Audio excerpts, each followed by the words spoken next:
دیکھیں ہم مسلمان جو ہیں ہم فوجی اعزازات کی وجہ سے جنگ نہیں لڑتے، ہم اللہ کی راہ میں جہاد کرتے ہیں اور اسلام کا نام بلند رکھنے کے لیے اللہ کی راہ میں جانے قربان کرتے ہیں۔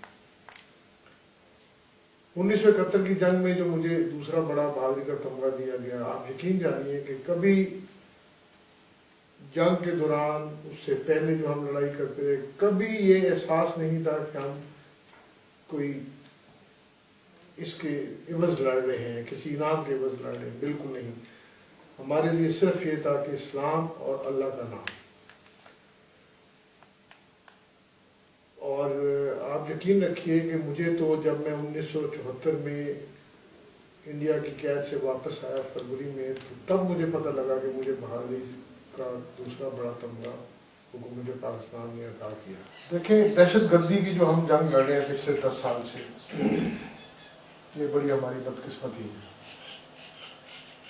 اس میں ہمارے 5000 سے زیادہ جوان شہید ہوئے ہیں، تقریباً 35,000 سے زیادہ اس میں سویلین ہمارے شہید ہوئے ہیں، اور ہم بہت بھاری جانی اور مالی قیمت اس جنگ کے لیے ادا کر رہے ہیں۔ لیکن آپ یقین رکھیں کہ قوموں پر امتحان آتا ہے۔ آپ اگر روس کی اگزامپل لے لیں تو جب ہٹلر نے اسٹالن گراڈ پر حملہ کیا تو انہوں نے لاکھوں جانیں قربان کی اور قبضہ نہیں ہونے دیا۔